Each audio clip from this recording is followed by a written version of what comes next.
Hello friends, how are you? Welcome to Jai Hindustan Reaction YouTube channel. Friends, my name is Kamaldeep and I am from Delhi NCR, India. Friends, latest news ये है कि India ने अपनी पूरी history में first time किसी war के दो देशों की वॉर के बीच में एक देश को डायरेक्टली हथियार सप्लाई किए हैं और ये फर्स्ट टाइम हुआ है जब एक तरह से डायरेक्टली इंडिया किसी वॉर के बीच में दो देशों की वॉर के बीच में मतलब पूरी तरह से एक कंट्री को सपोर्ट कर रहा है।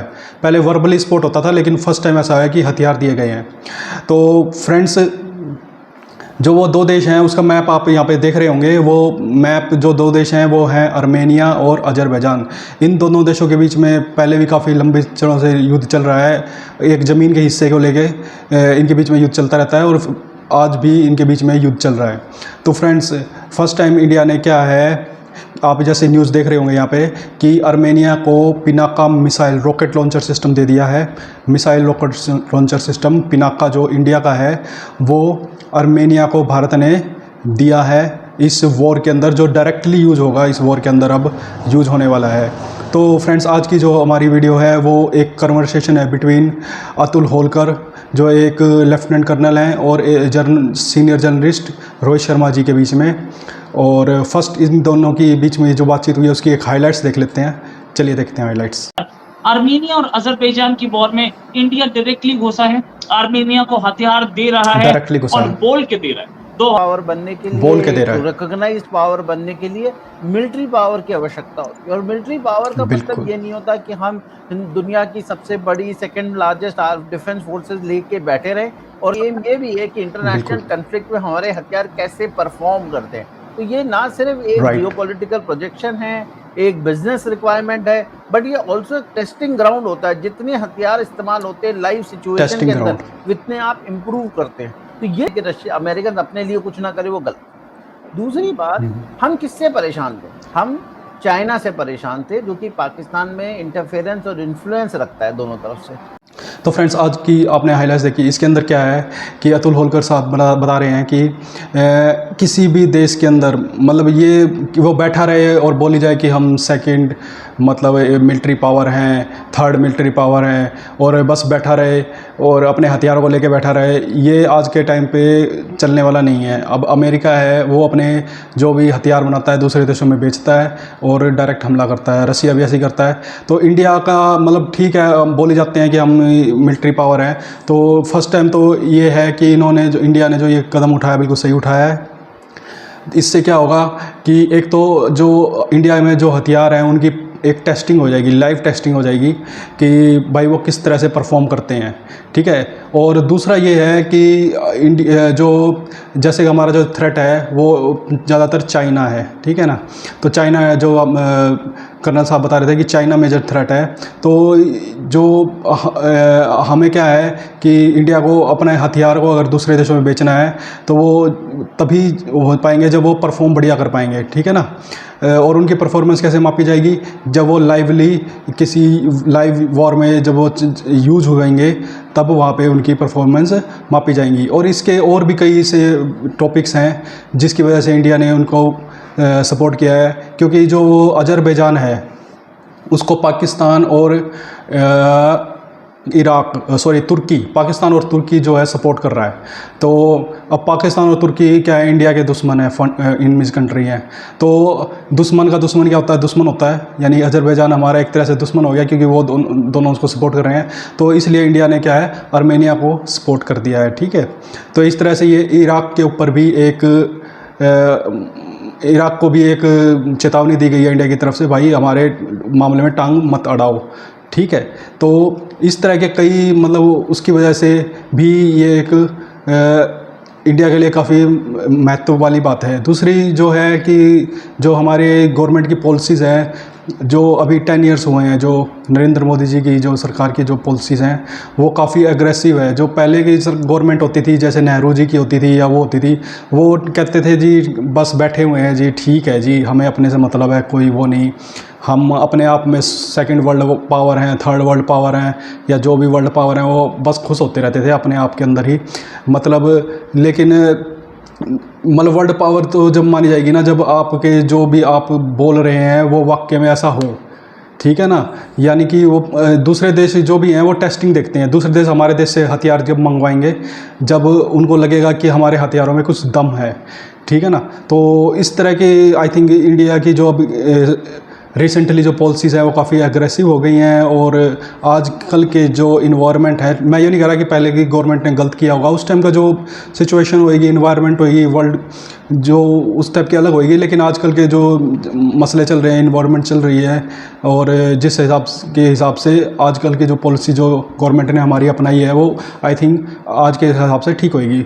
तो खैर अब चलते हैं, एक बार इन पूरे वीडियो को एक बार देखते हैं और समझते हैं कि क्या चल रहा है। तो let's see the video. Armenia और अजरबैजान की वॉर में इंडिया डायरेक्टली घुसा है, आर्मेनिया को हथियार दे रहा है और बोल के दे रहा है। 2000 करोड़ के हथियार दिए जाएंगे, Pinaka multi barrel rocket launchers दिए जाएंगे, साथ में ब्रह्मोस की भी बात हो रही है कि किस तरीके का इंडिया की तरफ से एक प्रोजेक्शन दिखाई जा रही है, इस पर बात करेंगे।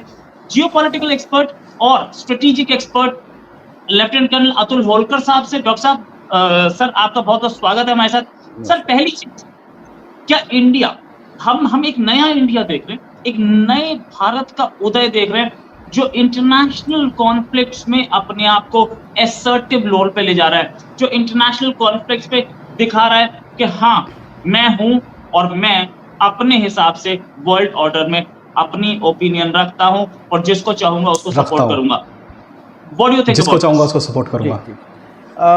Rohit ji, before I start on this, firstly thank you so much for calling me over to your amazing program. मैं बड़े चाव के साथ आपके प्रोग्राम देखता हूँ, खास करके आप जिस तरीके के टॉपिक लाके जो है अपने स्पीकर्स को चैलेंज करते हैं, वो एक अपने आप में जो है एक्साइटिंग रहता है। तो हमेशा जब भी आपसे बात करनी होती है मुझे पढ़ के आना पड़ता है कि मैं किस बारे में बोलूँ। Thank you. सेकंड पॉइंट है कि देखिए, मैं पहले तो इस बात को बताता हूँ कि भारत अपने आप को ग्लोबली अब कैसे देखता है, फिर हम बात करेंगे कि अज़रबैजान और आर्मेनिया का जो इशू है वो है क्या, और तीसरा हम उस पर बात करेंगे कि इसमें इंडिया क्यों एंटर करना चाहता है। पहली चीज तो ये देखिए कि किसी भी ग्लोबल पावर में अगर आप देखेंगे, मैं आपको एग्जांपल देता हूँ, आप एग्जांपल में चाइना और जापान को ले लीजिए।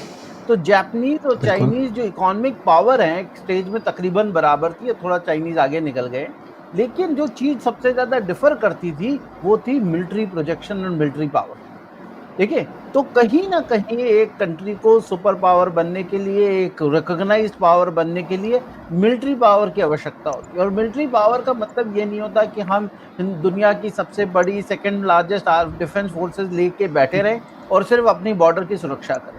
उसका मतलब होता है कि हम एक्टिवली, मैं वर्ड एक्टिवली इसलिए यूज कर रहा हूँ, जहां आप यूनाइटेड नेशंस में नहीं आप भेज रहे हैं, कोई यूएन पीस कीपिंग में भेज दिया, ऐसे नहीं, आप किसी एक्टिव कन्फ्लिक्ट में हिस्सा ले रहे हैं, भले आप ट्रुप्स ना भेजें लेकिन उसमें वेपन्स ले रहे हैं और ये सब करें, और उसमें जियोपॉलिटिकल जो भी इश्यूज हैं उसमें एक डिसीसिव फैक्टर का आप इस्तेमाल कर रहे हैं। तो वेपन्स देना जो है वो एक पावर प्रोजेक्शंस में काउंट होता है। बहुत ही चुनिंदा कुछ ही कंट्रीज है दुनिया के अंदर जो एक वेपन्स देते हैं। तो अब ये ऐसा लग रहा है कि जहां आप इकोनॉमिकली स्ट्रांग हैं, आप दुनिया के अंदर एक रुतबा रखते हैं, वहीं कहीं ना कहीं आप इस मिलिट्री प्रोजेक्शन को भी आगे लेके जा रहे हैं। तो पहली चीज तो गवर्नमेंट ने ये इंश्योर किया, और ये नहीं जिस तरीके से हम वियतनाम में देखते हैं कि हमने कुछ ब्रह्मोस मिसाइल दे दी, कुछ दे दी, वो तो एक पीसफुल टाइम में आपने उसको मिलिट्री एनहांसमेंट करी है। यहाँ इस केस में आप लाइव कन्फ्लिक्ट के बीच में आप हथियार सप्लाई कर रहे हैं, मतलब आप एक साइड ले रहे हैं। इंडिया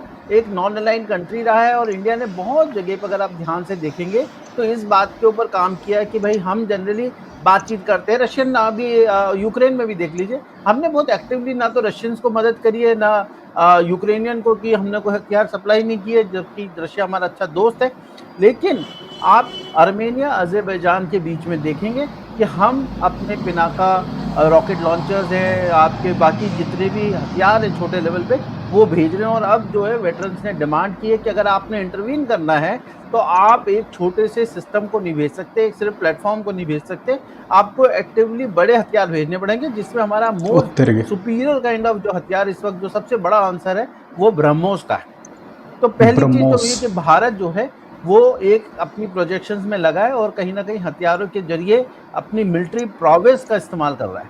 सेकंड पॉइंट है कि ये अज़रबैजान अर्मेनिया में आप देखेंगे बहुत ही आप मतलब ये बहुत अजीब कॉन्फ्लिक्ट है। पहले तो अर्मेनिया और अज़रबैजान दो एक नेबरिंग कंट्रीज हैं और इसमें रीजन है कॉल्ड नगोनो करबाख और ये बहुत हिस्टोरिकल इशू है। नगोनो करबाख जिस तरीके से कश्मीर और पाकिस्तान, इंडिया और पाकिस्तान के बीच में कश्मीर का रीजन है वैसे है, और ये नगोनो करबाख जो है ये अज़रबैजान के अंदर एक एनक्लेव करके उसके अंदर घुसा हुआ है और इसमें ज्यादातर लोग अर्मेनियन हैं, जबकि इसके अंदर जो क्लेम है वो अज़रबैजान करता है। तो पिछले कई दिनों से इसके ऊपर कन्फ्लिक्ट होती रही और काफी इनकी जाने गई, अभी फिर फ्लेयर अप हो गया। Armenia is supported by Russians और जो अज़रबैजान है it is supported by Pakistan and Turkey, right. लेकिन एक और आपका जो दोस्त है जो अज़रबैजान को सपोर्ट कर रहा है वो इजराइल है।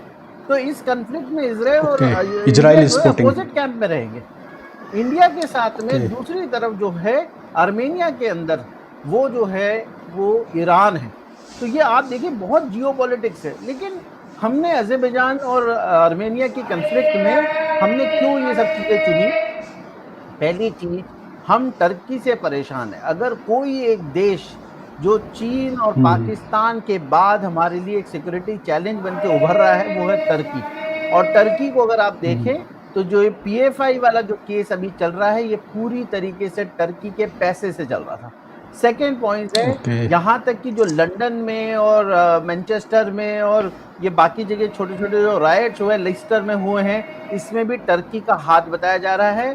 टर्की चाहे कितनी ही बात करे ये हमारे पाकिस्तान की मदद करने के चक्कर में ये हमारे पीछे पड़ा हुआ है और इसको जवाब देना बहुत ज़रूरी है। इसका एक और आप इशू देखें तो ये था कि टर्की ने जो हथियार दिए थे वो सारे ड्रोन बेस्ड थे, इजराइल ने जो हथियार दिए थे वो ड्रोन बेस्ड थे और वो अपने हथियारों को इस जगह चेक कर रहे थे कि कैसे चलते एक लाइव कन्फ्लिक्ट में, और यही हथियार उन्होंने यूक्रेन को दिए जो कि रशियंस को भारी पड़े।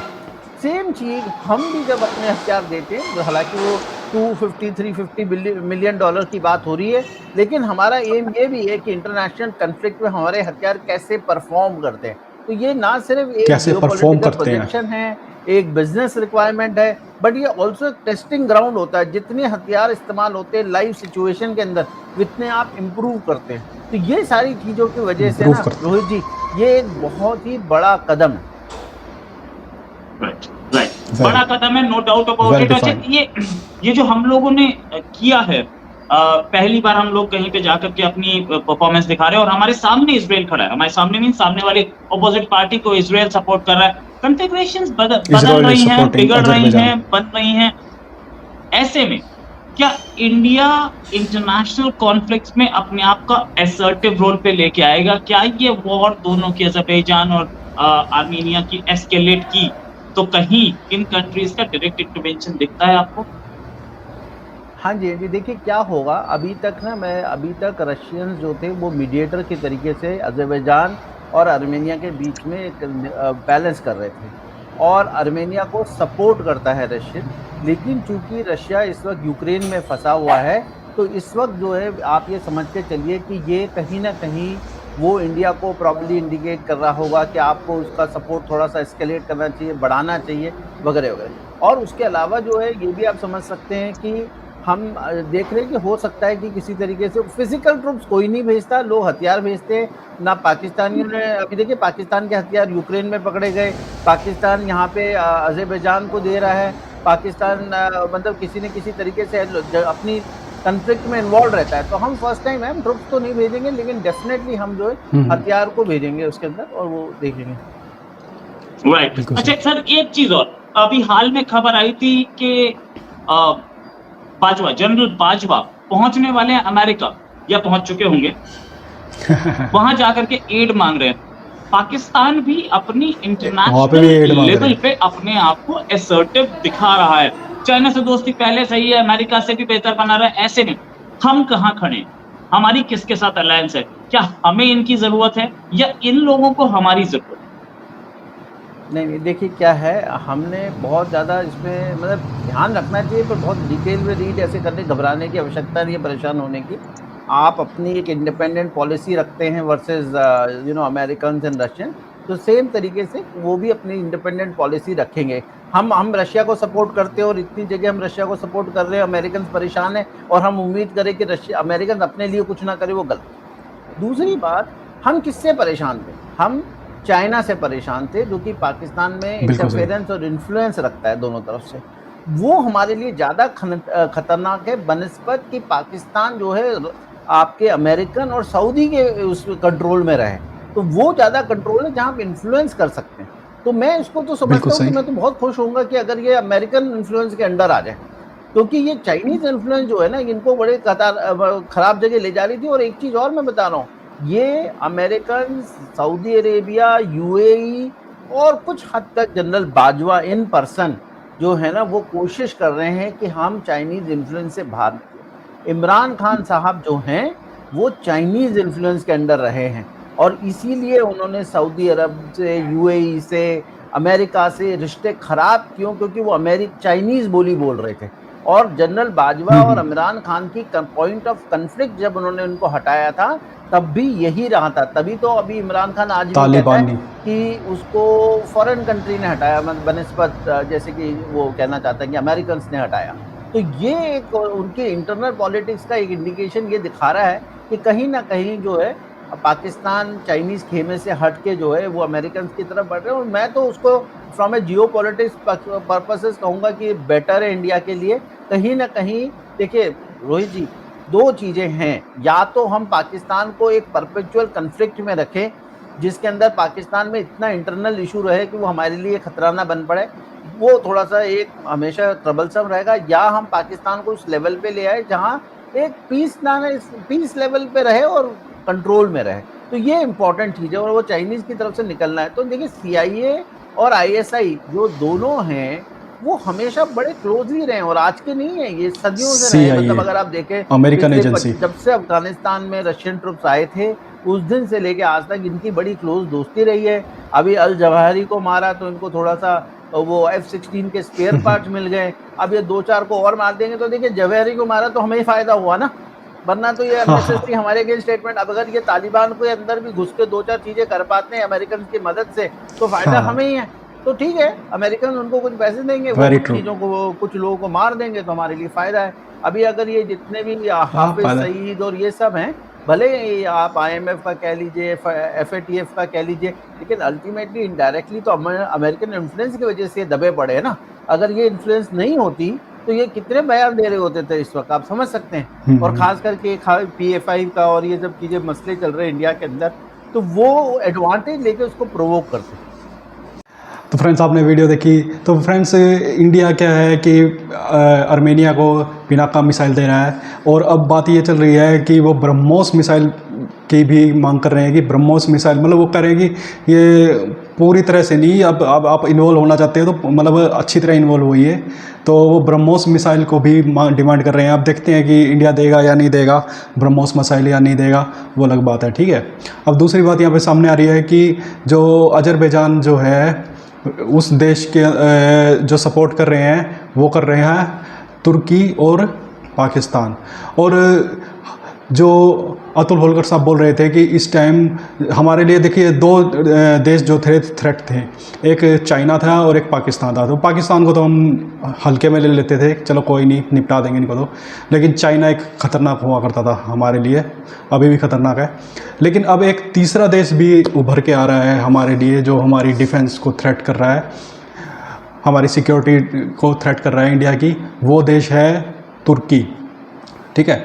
जो ये तुर्की जो देश है वो क्या है कि अब जैसे कि यहाँ पे PFI का जो वो चल रहा है उसको भी फंडिंग कर रहे हैं, और जो भी मतलब कई तरह की एक्टिविटीज़ हैं उनको ये फंडिंग करके इंडिया को कमज़ोर करने को पे कोशिश कर रहे हैं। और वर्ल्ड फोरम में भी इनका जो तुर्की का PM है अर्दोगन, आई थिंक नेम है उसका, वो काफ़ी ज़्यादा बोलता है इंडिया के ख़िलाफ़, और मतलब एक पूरी तरह से थ्रेट के रूप में उभर रहा है तुर्की, ठीक है। तो तुर्की जैसे हमारे इंडिया और पाकिस्तान के बीच में जो कश्मीर का मसला चलता है, इसी तरह तुर्की का एक उनका भी एक मसला है इसी तरह का, वो साइरस के नाम से है, कुछ साइरस का उनका कोई कॉन्फ्लिक्ट है।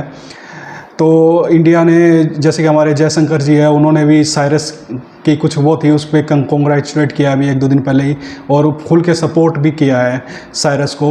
मतलब तुर्की को एक मैसेज दिया गया है कि भाई तू अगर हमारे कश्मीर के बीच में बोलेगा तो हम भी तेरे वो साइरस जो तेरी दुखती नर्ग है उसके ऊपर पाँव जरूर रखेंगे, और ये पूरी तरह से उसको एक संदेश दे दिया गया है। और ये इस युद्ध में भी इंडिया ने ये संदेश देने की कोशिश की है कि अजरबैजान को जो तुर्की है बहुत बढ़ चढ़ के उसको सपोर्ट कर रहा था, तो इंडिया कहता है भाई तू ठीक है, तो तुर्की को अजरबैजान को सपोर्ट कर रहा है तो हम आर्मेनिया को सपोर्ट करेंगे, ठीक है। तो एक तरह से जो तुर्की है उसको घेरने की कोशिश की जा रही है इंडिया की तरफ से, क्योंकि एक बहुत बड़ा थ्रेट के रूप में वो सामने आ चुका है। दूसरा जो ये है कि जो रसिया है, वो रसिया जो है वो भी आर्मेनिया को, जो इंडिया ने जो आर्मेनिया को जो पिनाका मिसाइल्स दिए हैं, रॉकेट लॉन्चर सिस्टम दिया है, वो उस आर्मेनिया को रूस जो था, रसिया था, वो भी सपोर्ट करता था। लेकिन अब रसिया अपने यूक्रेन युद्ध के में घिरा हुआ है, तो हो सकता है कि रसिया ने इंडिया को बोला हो भाई कि आप भी इसके अंदर हिस्सा लो और उसको सपोर्ट करो, ठीक है। तो और हमारी जो गवर्नमेंट की पॉलिसी है काफ़ी एग्रेसिव चल रही है इस टाइम, तो उन्होंने भी इसी वजह से सपोर्ट किया है कि एक तो तुर्की को कंट्रोल किया जाएगा इससे, दूसरे वर्ल्ड लेवल पर ये मैसेज दिया जाएगा कि भाई इंडिया सिर्फ नाम की मिलिट्री पावर नहीं है, वो दिखा भी सकती है, काम की मिलिट्री पावर है, और हमारे जो भी इक्विपमेंट हैं, जो भी हमारे मिलिट्री इक्विपमेंट हैं जैसे पिनाका मिसाइल्स या ब्रह्मोस, वो सिर्फ मतलब डराने के लिए नहीं रखे हुए हमने, वो यूज भी होंगे वार के अंदर, और पूरी तरह से टेस्टिंग की होगी उसकी की जाएगी, ठीक है, ताकि लोगों को पता चल सके वर्ल्ड के जितनी भी कंट्रीज़ हैं। तभी तो हमारी मतलब अगर हम मतलब एक्सपोर्ट करना चाहते हैं अपने हथियार वगैरह, तो तभी जब उनकी टेस्टिंग ही नहीं होगी तो वो लोग क्यों आएंगे हमारे पास, ठीक है। तो इस तरह एक तो ये हमारा एक तो तुर्की के खिलाफ अगेंस्ट ये एक्शन होएगा, दूसरा हमारे जो हथियार हैं इंडिया की वो उनकी टेस्टिंग हो जाएगी इसके अंदर, और तीसरा जो है पाकिस्तान को भी एक अच्छा करारा जवाब इसके अंदर मिलने वाला है, क्योंकि पाकिस्तान भी जो है अजरबैजान को पूरी सपोर्ट करता रहा है। तो फ्रेंड्स, आज की वीडियो इसी के ऊपर थी, और आई थिंक आपको ये काफ़ी अच्छी लगी होगी वीडियो, और इसी तरह की वीडियो जो है इंडिया पाकिस्तान और ये ग्लोबल पॉलिटिक्स, इस तरह की न्यूज़ मैं वीडियो बनाता रहता हूँ, और प्लीज़ इस चैनल को ज़रूर सपोर्ट कीजिएगा, और चैनल को लाइक, शेयर और सब्सक्राइब और कमेंट भी ज़रूर कीजिएगा। और नेक्स्ट वीडियो की तैयारी के लिए अभी आपसे विदा लेते हैं। जय हिंद।